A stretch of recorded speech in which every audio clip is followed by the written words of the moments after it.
Get started. Join me in the Pledge of Allegiance. Pledge of Allegiance to the flag of the United States of America and to the republic for which it stands, one nation, under God, indivisible, with liberty and justice for all. Okay. And that's over. Are we finished yet? Public comment. I see public. Do we have any comments? Not yet. Not yet? Okay. So, hearing none, we have the consent agenda. Have you guys had a chance to read the minutes? I did. I so moved we accept the consent agenda. Second that. Moved and seconded to approve the consent agenda. All in favor? Aye. Passes unanimously. Okay, Sean. We Actually- have the Educational Assistance Program. Yes, sir. I'm Sean Cosby. I'm the Compliance and Risk Manager. I'm actually going to defer primarily to Rebecca for this policy. My part in it was just compiling it and actually drafting the policy up, but it's more so her bailiwick. So you each should have a copy of that with you now, All 10 pages. all 10 pages. And it's a more thorough policy than we've had before. And it's going to be more encompassing in our former policy. It mainly spoke about nurses getting education and having the district help them with that. And now this is more open to any clinical and non-clinical person. How long has it been since it's been changed? Probably at least 10 years, if not more. This policy will allow people to seek assistance from the board. And there'll be a commitment with each one of the amounts that they're seeking for their particular degrees. The degrees all have to pertain to what they need to assist the district with the job that they're in or the future job that they want to hold. So if you'd like, if you want to turn to page 4, and also page 5, it talks about the terms of commitment and the types of degrees. Do we pay this before or after they've turned in a report card, or? So they'll turn in their report card along the way, but we will help them with their assistance as their tuition bills come due. And as you can see, for example, if you look on page 5, depending on the degrees that they're getting and depending on the amount, 15 to 30,000, for example, they have a 2-year agreement. They'll have to stay here for 2 years. Otherwise, we'll take that back. The interest rate that we charge is about 9% per annum. I know that we probably only have in the educational fund about $100,000, if I'm not mistaken. Yeah. So if we've got these passive clinical and non-clinical, that's doctorate of $112,000. Yeah, so obviously, Not gonna go over. we won't be able to do that, but that's up to the amount that we could possibly grant someone. So it's not saying that you'll give that full amount. So the granting is done by the administration and not by the board? By the board, By the board, okay. yes. So they would So present people a will request apply, to the board. yes, so they'll apply like they have in years past. And then you'll review the applications and make your decisions. Okay. And I'm sure you'll want to consult with administration to see the pertinence of the position that they are Right. studying for. Okay. So the main changes is just a broadening of the Yes, positions that can apply for this, instead of Yes. just nursing. yes, the types of degrees that people can seek and seek assistance with it. It's always been focused more on clinical. And of course, we have non-clinical people that their jobs are just as vital, just as important, and they need the education for that. Rebecca, have you changed the application that they submit? No, not yet. That is something that I will work on. Okay, Yes. you do, because I'd like to see a copy. Yes, yes, Thank you're welcome. You're thinking of applying, Cheryl?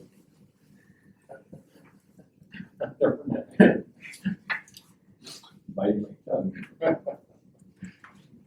Well, The challenge will be for you to say no on the level of money you want to fund.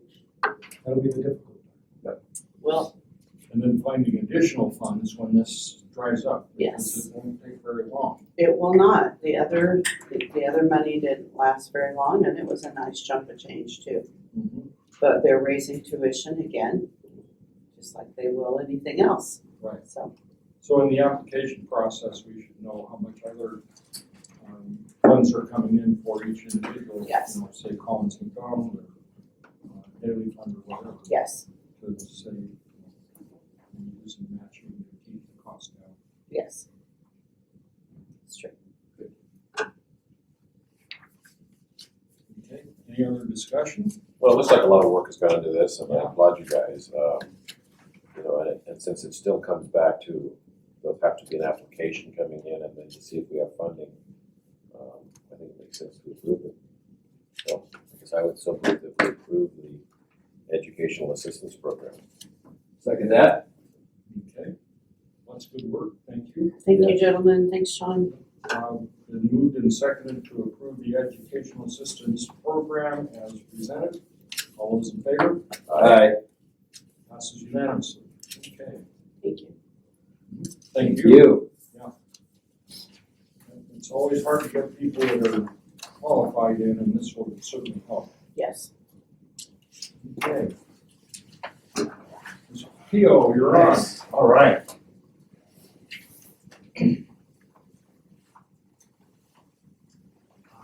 So this is the financial report for Lake Health District for February 2022. It's the eighth month of the 12-month. And by the way, this is much crisper and easier to see than the previous screen. Now, I'd say you won't think I'm pulling the wool over your eyes, you know? Trying to Gerald, can you see it okay? Yes, yes. Yeah, we had a comment on that earlier. Yeah, that's right. It's just double checking, make sure the public understands. Good. Thank you. So for acute, it was 328, an increase of 63 over the previous year. Pretty significant. Clinics, 1834, an increase of 56 over the previous year. And then other outpatient services was 4911, which is 500 less. And that's basically due to COVID testing and the laboratory, as well as home health and hospice. You know, was about 50% of their normal patients. So I guess maybe everybody's healthy now. That's a good thing. Did the 3 days difference between January and February make a difference? A little bit, yes. The other part of that is too, is overall for the month was 7,000 visits, which is a decrease of 406 over the previous year, and it's all laboratory when we compare them side by side. So. Next slide, please. Gross patient charges for February was 3.96 million, a decrease of 393 over the last February. Don't really have anything to add to that other than there was some important people that weren't available in February. It is a short month, too. Yeah. Next slide, please. Collections. For February, the collections were at 3.37. It's an increase of 1.5 million over the previous year. And in March we did finish at 3.509 so far, so we're on an upward trend. Next one. Days cash on hand for February was 99 days, 25 more than this time last year. And they'll go up even more. It'll actually increase in March, believe it or not, due to some provider relief funds and a big collection month. Next slide. Monthly net income. So for February, we had 3.95 million gross revenue, less revenue deductions of 989. So that's good. It was right on budget as far as the contractual adjustments and everything. Less expenses of 3.42, less 5,000 in non-operating revenue and expense resulted in a deficit of 451. Thing to remember with that is that there's whole lot of audit adjustments from the previous year that has a kind of waterfall effect on this. So, next slide, please. Okay, profit and loss for year-to-date through February, year-to-date is total revenue of 24.3 million, less operating expenses of 26.9. And one thing I want to point out there, if you look at the budgeted, they're only off for the operating by 9,000. That's pretty dang close, right? Yeah. Plus non-operating, the silly money of 5.8 million, net surplus year-to-date of 3.2 million. All right. Next slide.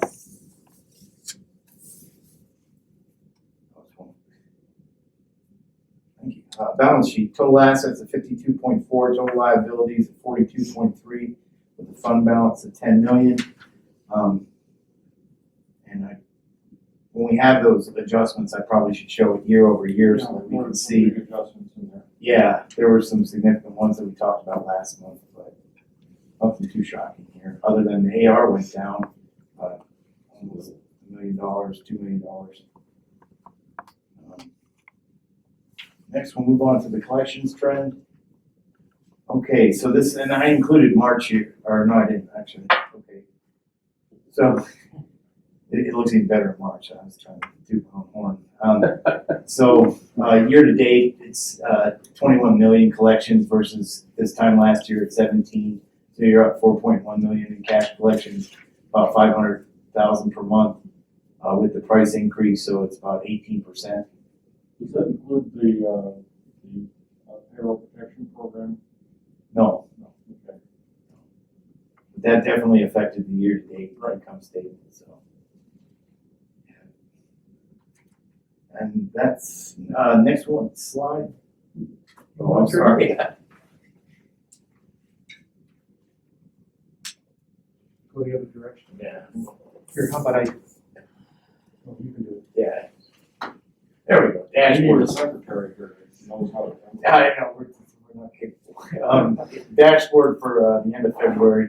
You see the AR balance has gone down.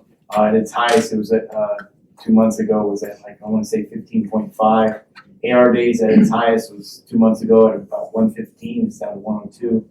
AR days greater than 90 is at 6.3, used to be at 7.5, I believe. And then you see the percentages are going down in the right direction. That's all done in-house by Lake Health people. So this is after getting rid of HRG and everybody else that was Yes. trying to help. Correct. Well, my congratulations to the billing department. That's the turnaround of a problem area that is nice to see. The other thing is too, is it's not like a tug of war with an outside, company, so they can be focused and work together as a team. And I think that's what they do very well. The other thing that, discharge on final bill date at 13.9.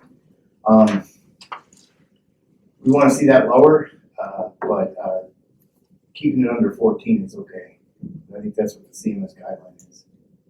Do you get any benchmarking from any hospital associations, et cetera, to look at some of these metrics to see how we're doing against? Yeah, absolutely. And I think maybe that might be the best thing on the next month is to show where we are versus what the standard is, both for the critical access hospitals in Oregon as well as the nation.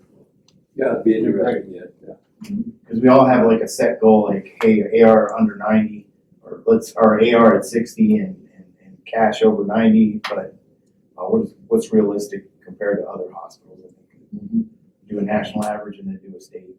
And that's what we'll do on the next dashboard, kind of just line it out so we can see with some of these key ones where we are. Yep.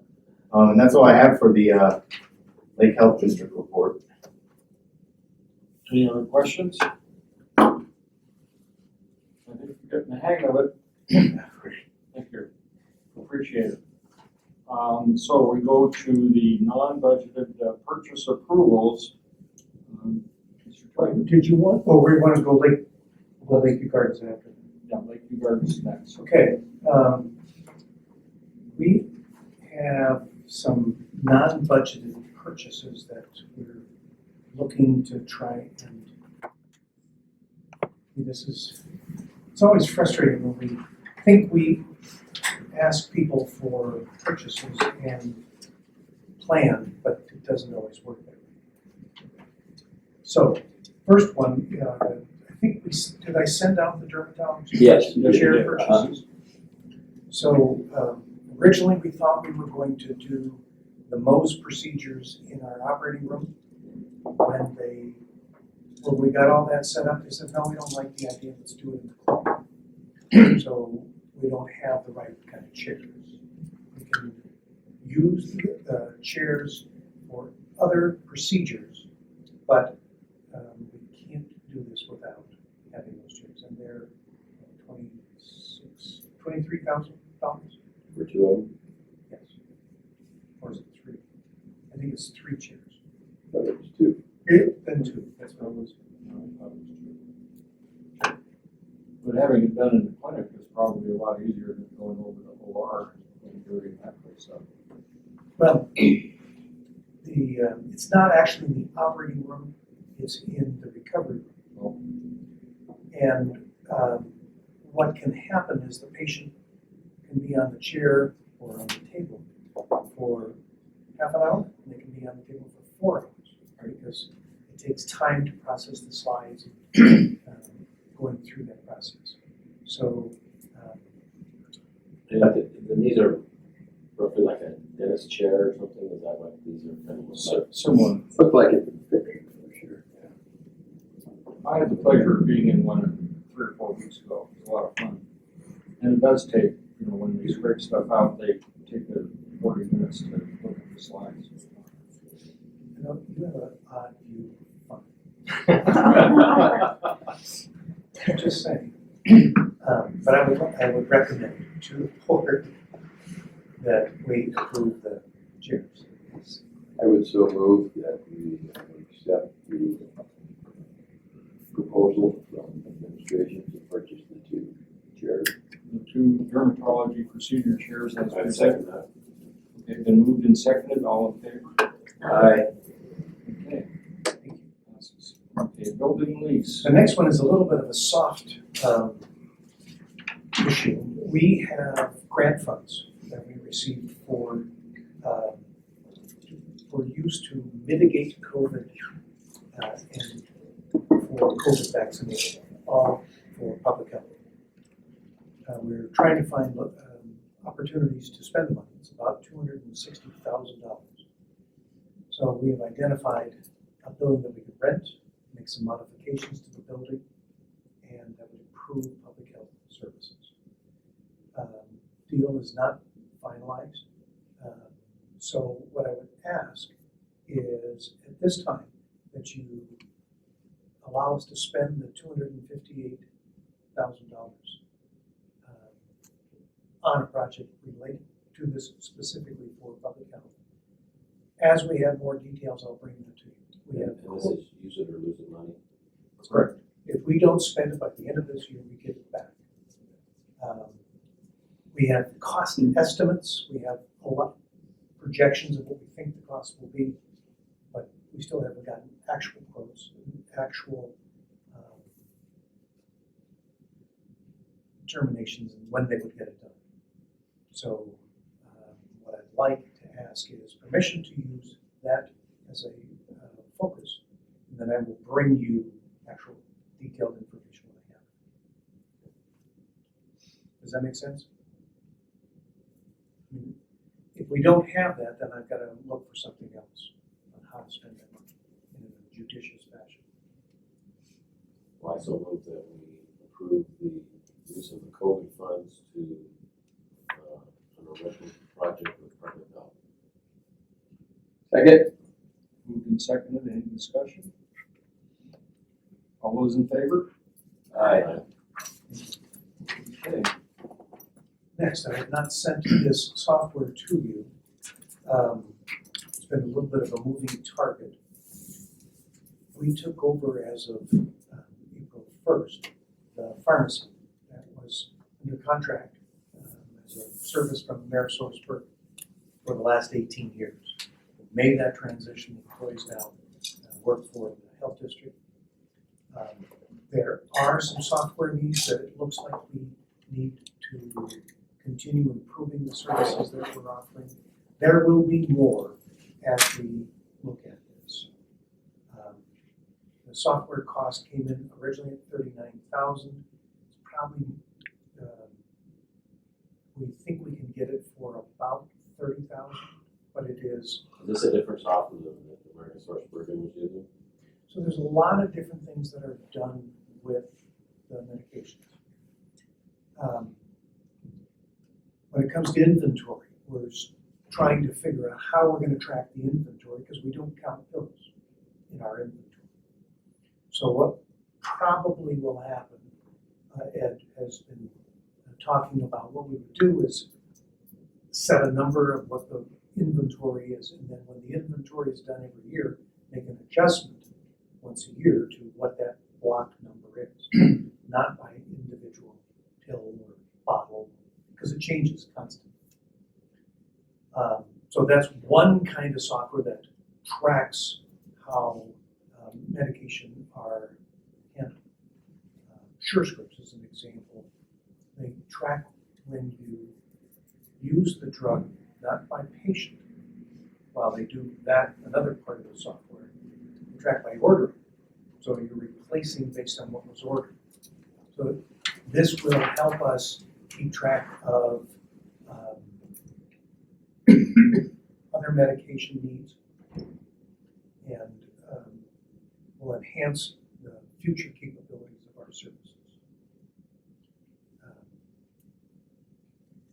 We will, Teresa advised me today that we probably will have to do some bubble wrapping equipment so that we can, if a patient is in the emergency room right now, we can discharge them with certain packs. If we're going to expand that, then we have to have a bigger way of handling that bubble wrapping packaging process.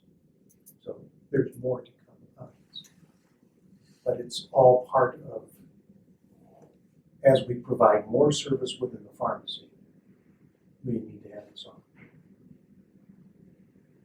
I know it sounds. It'll help with inventory control and what you're looking Inventory control and better management of the processes.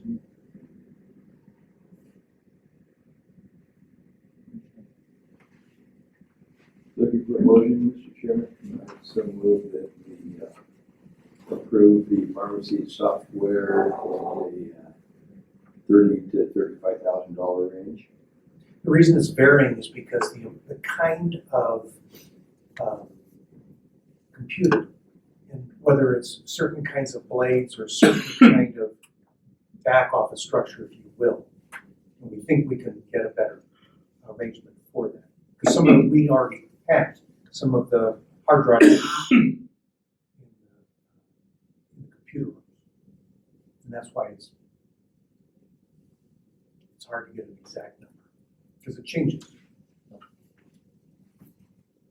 I would second that motion. Discussion? None? Okay, it's been moved and seconded to purchase the pharmacy software in the neighborhood of $30,000 or $35,000. All those in favor? Aye. Passes unanimously. Okay. Last thing that I have on this, if you'd like to look at what the documentation is, I didn't have time to email it to you because we just very quickly got it. Several months ago, we purchased new anesthesia equipment. We have 3 rooms, 3 machines. And what we unfortunately failed to do is add the purchase price of the monitors. And they're not cheap monitors. Holy smoke. So The cost for these monitors is $57,780. That's for 3 monitors at $20,000. Now, it's more than just a monitor. It's a computer system that has, it's inside the monitor. There's several things within that. As an example, just the mounting kit, because we have 3 units for 3 of the rooms. We're buying 2 and they're throwing in a third mounting kit. But those are $3,300. So almost $3,400. These are expensive pieces of equipment. Now, when Teresa and I talked about the cost of this, we originally budgeted about $100,000 for surgical needs. Some things we budgeted, we were under budget, some things we budgeted, we were over budget when we purchased them. We didn't buy all the things, so we already paid $36,000 for just one anesthesia machine. And we can't use them without monitors. Well, this is all upgrading, and as we upgrade, we've upgraded one part, but you need to enhance that with the monitors. We budgeted, for an example, $56,500 for the colonoscopy, and instead we spent $30,237. So, Charlie, where are we within our overall budget for equipment purchase? thank you for that. We budgeted, I think, $2.5 million in overall capital purchases. No, it was 3.9, but we agreed at the board meeting that we would spend no more than $2.5 million. Okay? So far, we have spent $987,000. So we're significantly below, but there were some big items that we just simply couldn't get done. And they are the kinds of items that we have to do. We put them on our budget, but it's really hard to get done. We budgeted the ambulances. We were going to replace them. We put that off for a year. We will have to purchase those next year. We did get our mammogram unit, but we're leasing it instead of capital purchasing. So it's treated differently in the schedules. We had several $100,000 in clinic parking lot. We can't even get people to come and fix our asphalt, our main parking lot. So these are not items that are going to go away, but we have been not able to purchase them now. So we're significantly below our limit, our budget, and so within that framework, I believe it makes sense to go through these purchases. And that's why I'm recommending, and I'm sorry I didn't have this to you sooner. The $57,780 for the mind ray anesthesia monitors. But we're still well within budget. We are on those, yes. Well, I so move we approve the anesthesia monitoring machines for an amount of roughly $58,000. I'll second that. Discussion? Okay, been moved and seconded to approve the purchase of the anesthesiologist monitors for roughly $58,000. All in favor? Aye. Passes unanimously. Thank you. Thank you, Mr. Craig. Charlie, you sent something out about water heater or something too, in the put back in. I did. Is that unbudgeted? We certainly didn't expect we'd have to replace them. And I think it was 16,000 if I remember the number right. Yeah, we don't have much choice. When the water heaters go out, we've got to replace them. You have to understand some of the things about our facility. We are now 11 years into the facility for all intents and purposes. Portion. We're going to start seeing more and more because those equipment lives aren't forever. And unfortunately, because we built the whole thing at one time, we're going to have a lot of it coming up around the same time. We should be taking this into consideration in future budgets. Problem is, how do you plan for water heaters going out. And, you know, it's, I wish I knew the answer on how to predict that. Okay, But you're right, I will try to do that. you bet. Goose Lake Medical Services. All right. You're back on. All right, so this is for Lakeview Gardens for February. I had a revenue of 282, expenses of 427. The biggest thing to note there is that 130 in contract labor. There was an outbreak, so they had to replace staff. There was a cost to that. Overall, it had a deficit of 145. How's our occupancy rate now? Huh? How's the occupancy rate? It's 15 and 6 right now. Okay. They expect more coming down the road here. For Lake Health Medical Supply, for the month of February, it was 39,602. The expenses of 29,814, with a surplus of 9,790, which year to date puts him at 73,000. So it's doing well and should hit its goal of 100,000 for the year. That's all I have for Goose Lake. Nice to hit a budget once in a while. Good. Okay.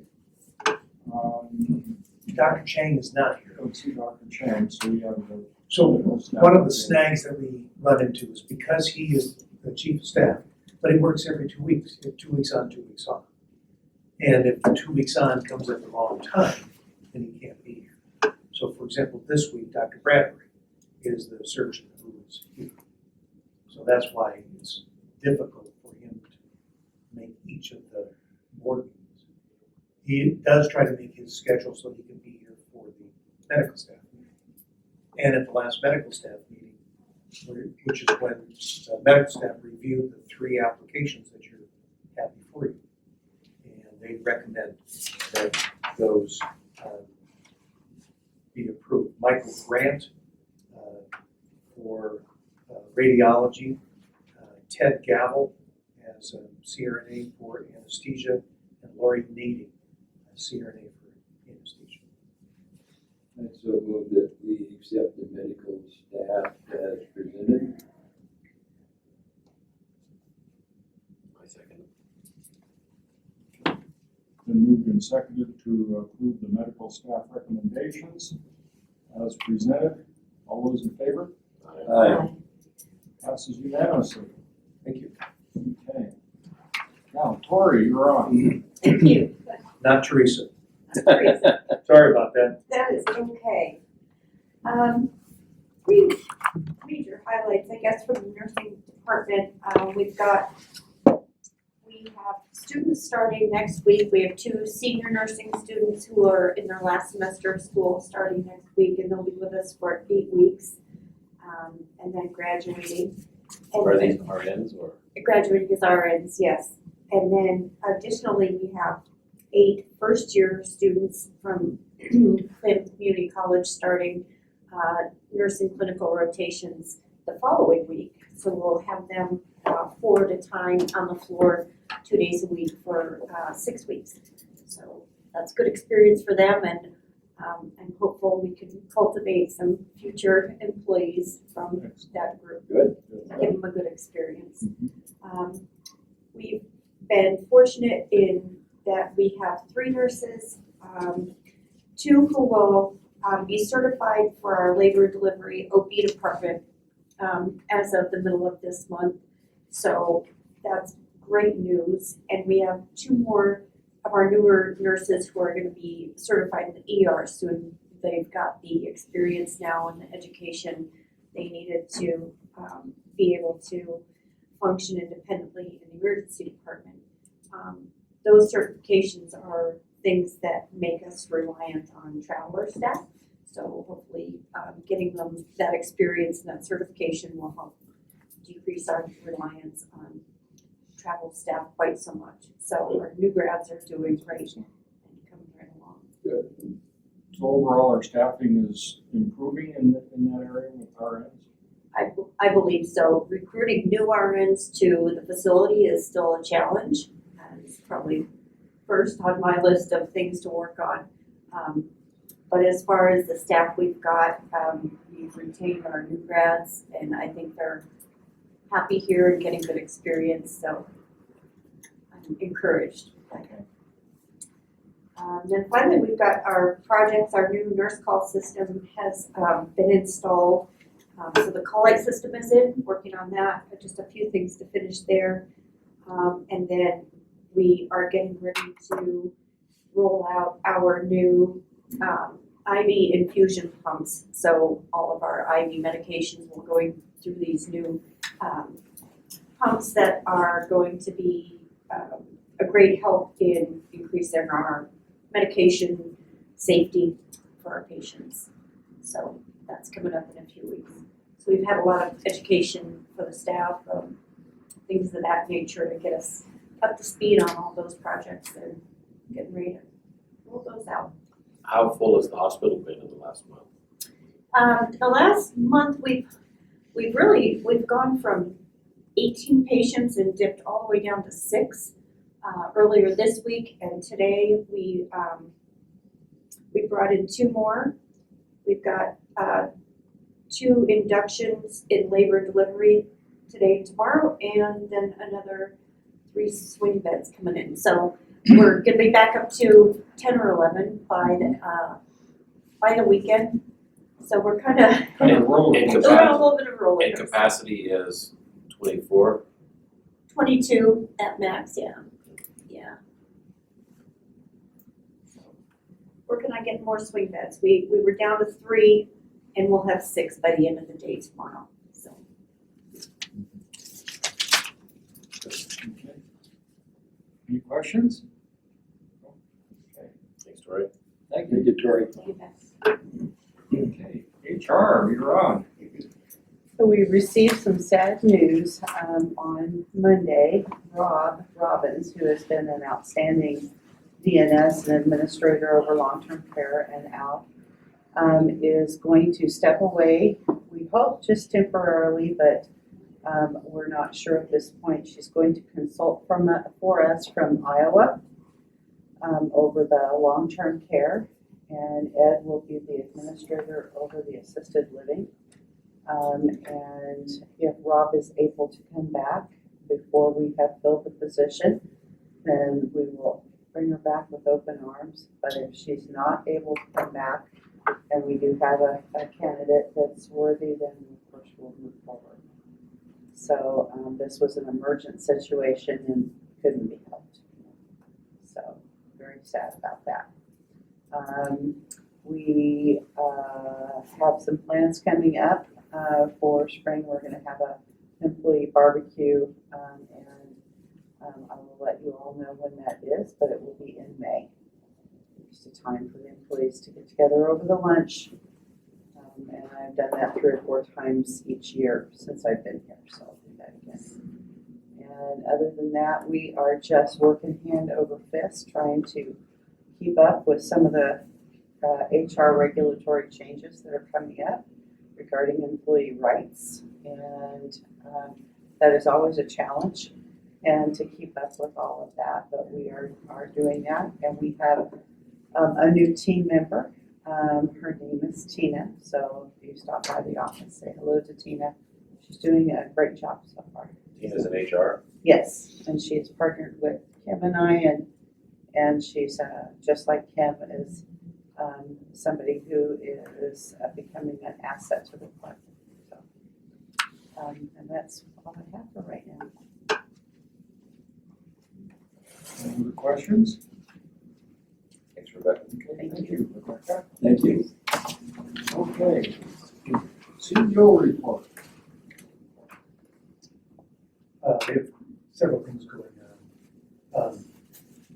We have, since this is the year that our Oregon Nurses Association contract is up, we'll start negotiations May 9 and 10. And if that doesn't work, then we'll move to July because the dates are a challenge. So We'll be working on evaluating the contract items that we want to add to or change, and then see what the nurses have to ask for, see how we deal with that. Depending on how that goes, we might be able to have an agreement before the end of June, so that we could have it effect, because it will go to effect July 1st. We have several construction projects that are not moving very fast, and so I'm not sure at what time they will get off the ground. The first one is we have to redo the air handling in the pharmacy. We have talked about this in the past, and as an example, we haven't gotten finalized drawings or quotes from the architect, but the engineer came in at $25,000 just to do the engineering on the air handling system to design. That doesn't include doing the work. So, but we have to do that to make our chemotherapy equipment work, or the airflow for that, and some processes.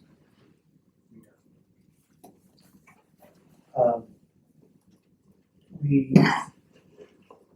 never ceases to amaze me how difficult things can get. We have a room we have several rooms in the old long-term care, which we call the West Wing area, that have been designated for rehab. One of the rooms is for occupational therapy, and we planned on putting in stove and a dishwasher and other appliances that patients that have had strokes or have need in occupational therapy to relearn how to use that equipment. We had to get engineering drawings or architectural drawings to handle it. Because we finally got that done, but in order to make it big enough for contractors to want to bid on it, we included the remodeling at the south end of the acute unit to close the wings so that we could expand our area for the swing bed patients. We put those together in a bid package, put it out to bid, and we got responses. So I don't know what the cost is, and I don't know how long it'll take. At one point in time, we thought internally we could do much of the work ourselves. We have some very capable folks in our maintenance and plant maintenance department. Some of our construction workers, but there are some plumbing issues and there's some air handling issues that are more than our scope. So that's why we're putting it out to bid. And they also just simply there's too many projects that they're working with. So we'll see where that goes. We got, as part of the money that we got for COVID mitigation, COVID relief, we planned on putting in a new door in the clinic to accommodate patients with COVID-like symptoms. So we would keep them separate from the general public. We ordered that door last fall. It hasn't arrived yet. It might arrive soon. And so we're going to have to build out and put a door in, change some of the traffic pattern, and of course, put in the sidewalk. So we'll have some work to do on that. Much of that money is being paid for by the grants that we have for COVID mitigation. So we'll be able to use that. And then last, when we built the EMS building, you may notice that there isn't a lot of landscaping out front. Part of that is because the plumbing for the sewer did not extend all the way beyond where the building is. So when we asked for it to be designed, it was meant to run the sewer line all the way up just about parallel to where the helipad is, so that we could use that space between EMS and the property that's owned by the Dermatologist. And we could put at various times we've talked about putting either buildings or something there. So we've got one estimate, we don't have two, to put in the sewer line to run it up to the propane tank. And that will enable us, once that gets done, we would redirect there's a berm that allows for water when we have too much snow. We haven't had that, but when we do, we need to move the water to the south and east of the EMS building. So they would move the trench so that we could accommodate. Should we need to expand where the EMS building is, right now there's a trench just to the south, we would move that down to the fence where the BLM property is. I thought I would have at least two quotes. I have one quote. It's under $50,000, but I can't tell you exactly because we haven't got the other quote to give it a fair comparison. But we need to make those and finish that up. Then we can put proper parking barriers so we don't back into the bunkers for IT equipment and various things that are in front of the EMS building. We intended to have this done, but when they built it, they didn't finish that part. So those are the projects that we have working.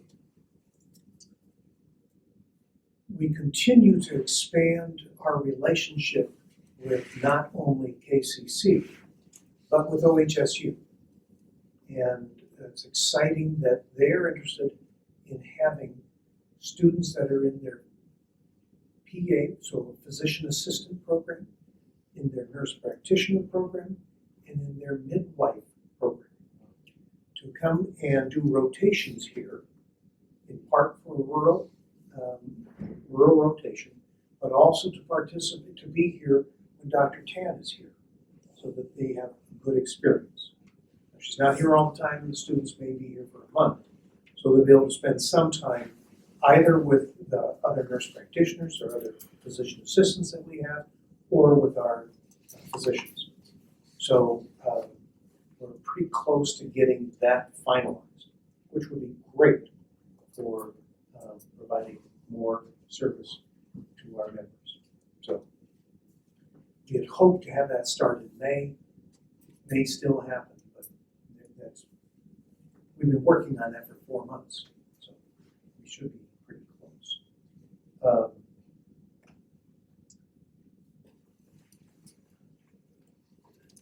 want to remind everyone that Operation Prom Night is going to be May 18th. That is where we're going to hold it down at the fairgrounds, I believe. And we'll give kids an opportunity to see from Northlake as well as from here the terrible effects of drinking and driving, to remind them not to. Prom night is often, or around graduation, is a time when people make bad choices. And we want to encourage that not to happen. And EMS is very involved in that. We haven't had a chance yet to see our Studio 11 3/4. It is at the Senior Center. It was funded by a grant. We got a great deal of money. We have some extraordinary opportunities for kids to learn about recording. It's like a recording studio and video studio. And there's instruments and all sorts of things. And they're actively going to be expanding that for kids. It's really exciting. Cameras, all sorts of artistic purposes. So the address, 11 3/4, is a takeoff on Harry Potter. Those of you that remember in the movie where, in the movie, they went in between the two stations, and that's how you got on the train to Harry Potter. Kids are thinking it's a great thing, so we're capitalizing on